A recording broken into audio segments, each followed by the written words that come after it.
Okay, there always seems to be a lot of confusion around how permissions work in FreeNAS. So what I have here is a brand new clean load of FreeNAS. I just logged into it, haven't even set up the drives yet, and I wanted to walk you through how to set up a user, permissions, and the shares. So let's start with the basics here. We're going to go to Account, Users, add the user, and we're going to add the user Tom. Now, the usernames are not case sensitive when you log into Windows. They are case sensitive when you're adding permissions, so that's something to think about when you're doing this. I'm going to go ahead and leave it lowercase Tom. And then we'll set a password. All right, and then leave everything else at default. There's nothing else we really need to do here. All right, the user's been added. And we're going over here to storage. As I said, I haven't even created anything yet, so we're just going to create a, we'll call it the drunk tank. All right, just basic RAID Z. It really doesn't matter how you build your volume out. That doesn't make any difference on the permissions, not at this level. So now we're going to add the volume. All right, now we have a volume set and we have the drunk tank here. So now the next thing to do, so we'll go here to create a data set. I'm sorry, we're going to create a data set for the share. So here's the data set. We're going to call it Tom's and put some Z's after it, you know, because we can. Thomas share. Thomas shares. Everything else we're just going to leave at default. We're going to add the data set. Now we can click here, the data set, and now I want to change permission. So we go down here to the little key, and we see root owns this, and we want to change it to Tom. Now, this is where the case sensitivity comes in. If Tom was capitalized, it has to be capitalized here. If you were to type it in, if it's lowercase, it's got to be lowercase. So the most important part is that they match. We can leave the group at wheel that we're going to do groups next. First, we just want to cover how to set up the user, set up the permissions, and get it going. Now, we want the owner, as in Tom the owner, to have read, write, and execute permissions. It's up to you if you want to give the group read, write, and permissions, like people that belong in the same group, or other. For purposes of this, we're going to uncheck these to make sure we only have permissions for Tom. That way other users don't get to see inside this folder or anything else.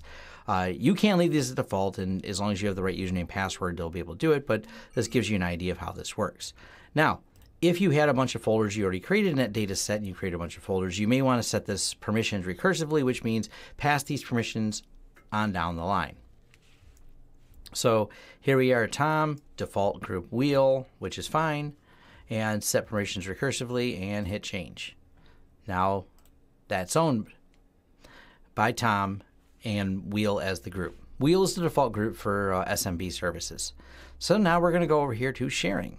Now, because this is brand new, I haven't enabled the sharing service, but it'll automatically enable it when we create a share. So we're going to add an SMB share, so Windows SMB, add Windows SMB share, browse.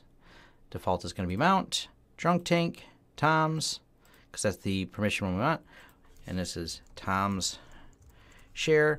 Now, I am going to go to advanced mode, not really to change any other settings, but to add a comment. I'm not sure why they put it under advanced, but the problem I have run into, just so you know, I have seen some devices such as scanners that like comments in there. If there's no comment, they just give an error and won't see the share. Windows doesn't seem to care. So if you're just doing this across Windows or Linux, it doesn't really seem to care, but it does care for some older devices. But it's nice to have comments. Thomas shares. And it's just, this is just a text comment. So when you're looking at it in list, you can see what's on there. We'll leave everything else at default though. Hit OK. Would you like to enable the service? Yes. And all that did was come over here to the SMB under the services page and started the SMB service, and it checked the box for you, start at boot. Could have done that ahead of time if you wanted to, but the nice thing is FreeNAS is smart enough to go, hey, you added this service, so I want to go ahead and enable it here.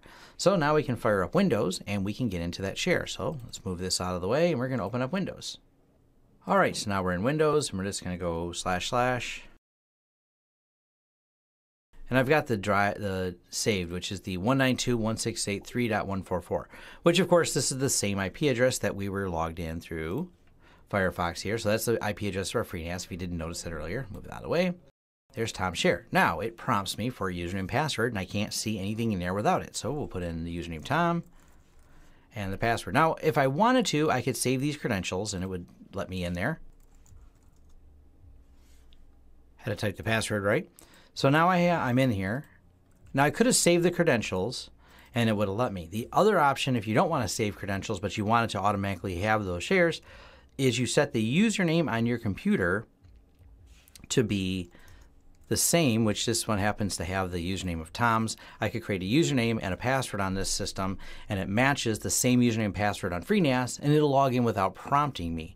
So that's another option. Now, the other thing you can do is when you're mapping a network drive, for example, right-click Map Network Drive, I can say connect using different credentials, and then use a different credential set when you log on to there in Windows.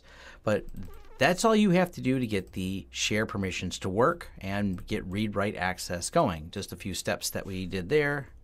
Test folder, and then we can even drag things over here. Copy them in. It's all full read-write permissions. Now, let's go to the next step. Let's say we wanted a wide open share, as they call it, and maybe you're not worried about something happening on your network and you want a no permissions, wide open everything share. So we're going to go back over here to our FreeNAS box. We'll start at the storage. We're going to add a new data set. Call it share all the things. Share all the things, and we leave everything else the same. Add data set. Now we're going to do something a little bit different with permissions because we want it to be everyone share. Now I'm going to change these to, let me just delete this out, to nobody. And then we'll change this one to nobody. And make sure we have all the permissions checked so everything's wide open on this. We'll leave the set recursively, change.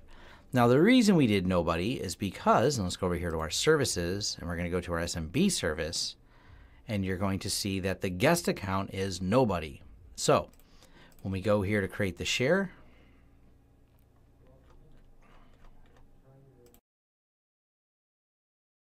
sharing, Windows share, add Windows SMB share, prompt.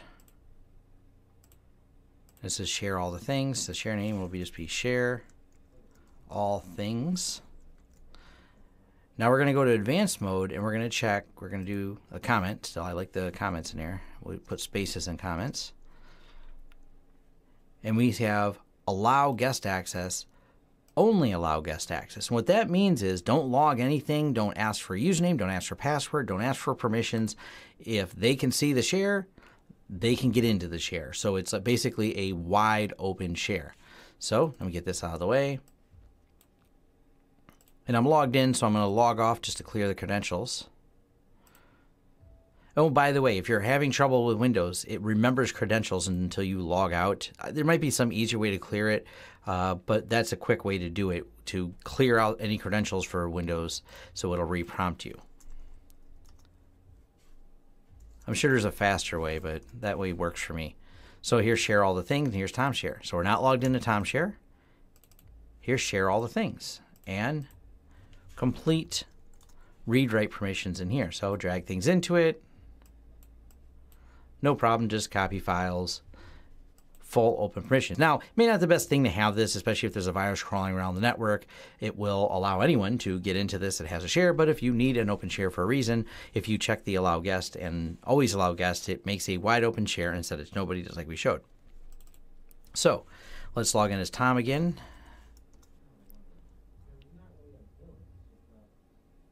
And I got to type my name right. Tom. All right. If you type the password wrong, you can't get in. So here's our Tom share that we created. So that works perfectly fine. So let's create another share. Let's go over here. Storage. Create data set. Company. So I'll make a business one here. So this is the company files. Add data set.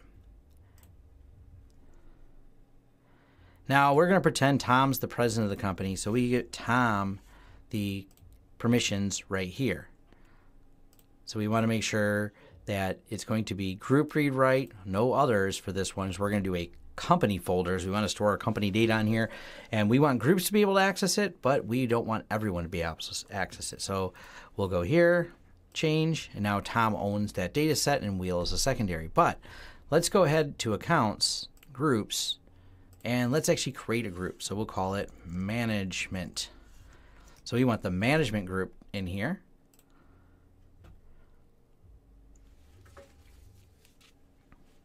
So now we have this called management, and we're going to go over to Tom. We're also going to make sure he has the management group in here as well. So we added this to his user permissions. Hit OK. And while we're here, we'll add another group. We're going to create an, let's say, accounting group or finance group. I like finance better. Sounds more professional. All right, so we have a management group and a finance group. So now we can go over here to storage, and we'll make this one management, case sensitive for those. Hit OK. We'll set it permission crisply. Now we don't have to mess with this anymore on this side. Now we're going to go ahead and create a share.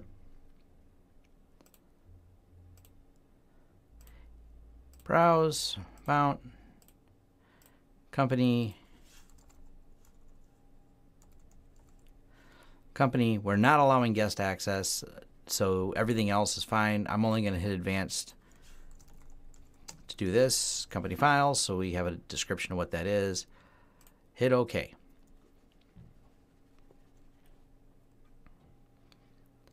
So now, let me go back over here.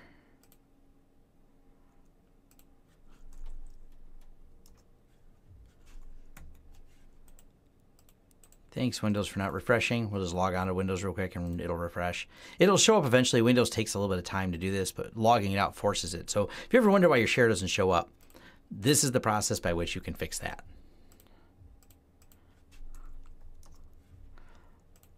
And there's the company share. All right, so I logged in with Tom. So I have share all the things, which is wide open. Here's Tom's share.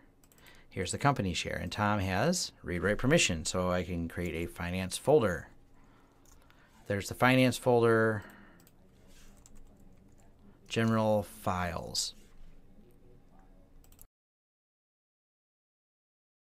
And in general files, I'll just copy something in there. New.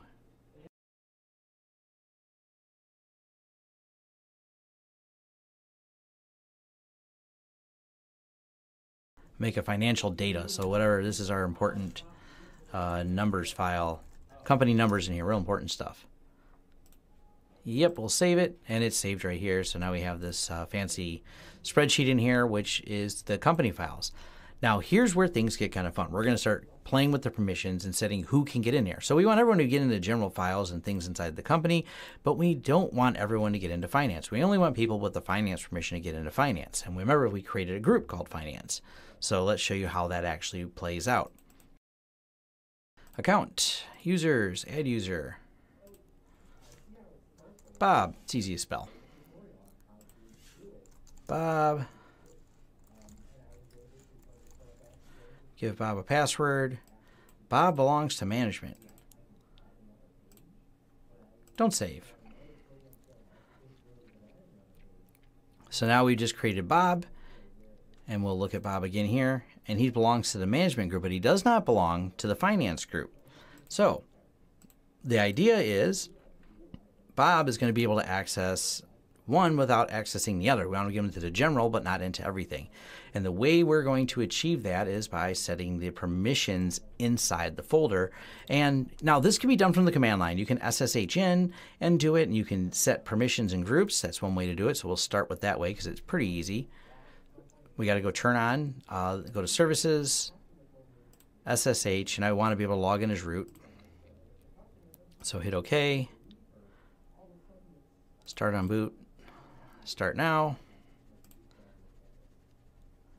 All right, SSH is up and running. Now, so we can go to here to mount.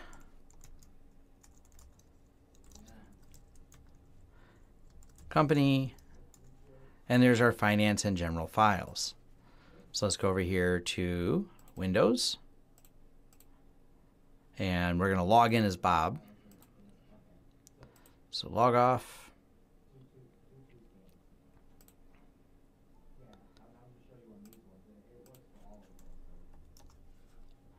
Company, Bob. We log in. Now, right now, Bob can see the financial data and see the general files. That's not exactly what we want. We want Bob to only be able to see the general files, but not the finance. This is how we facilitate that. So we can see the owners. So we got Tom Management, Tom Management. So now we want to change this owner from Tom Management on Finance to Tom Finance.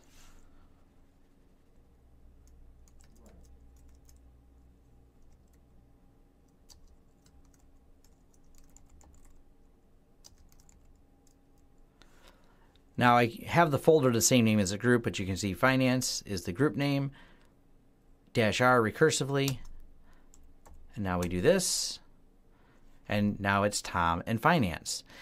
All right, so one more step after this. We've now created the group Finance, and we've recursively set Finance be Finance, but we have all the permissions here. We don't want all the permissions there, so now we have to change the permissions because the group still has access to this, and we don't want the other groups to have access to that. So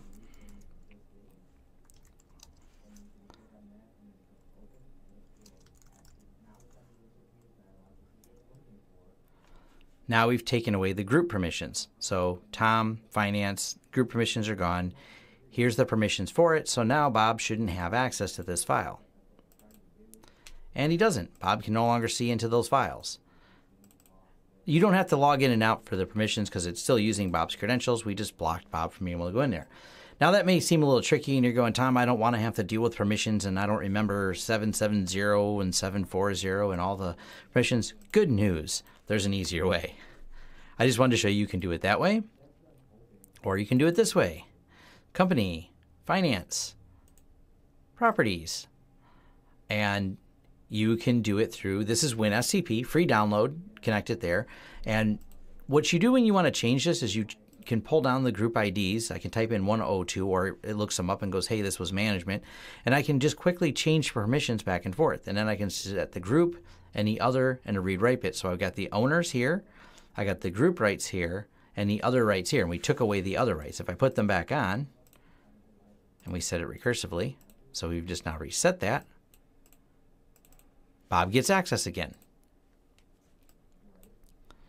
So we'll put them back. So we have properties, and we don't want other people. So only people who belong to the group Finance or are the owner Tom can get into this. We'll set that recursively. Once again, Bob doesn't have access. Now, what if Bob gets a promotion back to management? Well, we just do this. Or gets a promotion that allows him access to Finance. So we go to Account, Users. Here, Bob. Scroll down, Finance, Add. Hit OK. There's Bob's promotion. You got promoted to be able to go into Finance. Move that out of the way. Now, this is where Windows gets stupid, because it's decided that I know you gave permission, but I'm not going to let you do it. When it decides to do that, just log off and log back in. I'm not sure what causes Windows. Now, it doesn't do it consistently. It did it now, which is great because it did it for the video. I've seen it do this. Now, with Active Directory, there's more communication going back and forth, and I know with Active Directory it works fine, but when you're doing this inside of here, with a FreeNAS backend with no Active Directory, we did nothing other than log out, did this all in real time, log out, log back in, and it works perfectly fine. I don't know, because obviously we're changing permissions and it did work. This is kind of a bug in Windows. Once it decides there's no permissions for something, sometimes it gets it stuck cached and go, I don't have permission, and I'm going to tell you that you have no permission for this.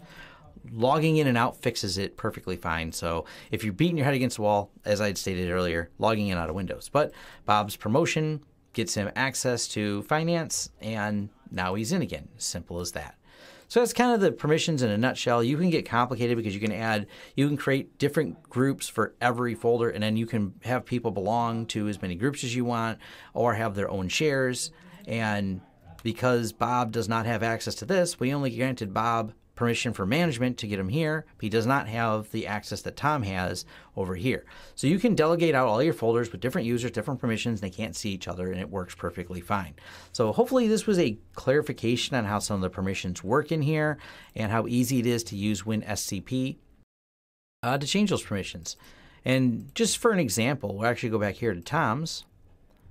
And Bob belongs to management. So let's actually change the Tom's folder to management here.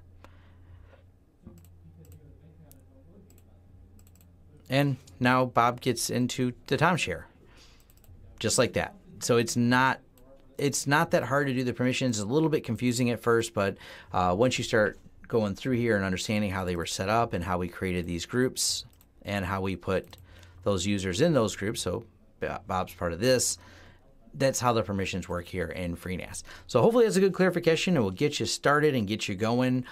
We've actually have a few clients we've deployed with FreeNAS at the back end, and they set up a whole hierarchy of all their groups and users and permissions on the folders, and they don't have an Active Directory server. They just use this with it's a smaller office, and this works fine for them without having to put an entire Active Directory server. They just have a couple different groups. They have an engineering group and an accounting group, and they want the files separate on one server. It's easy enough to do on here. You create the groups for each person, and there's the couple of the management team are in both groups, so they can see both shares. Really straightforward and simple.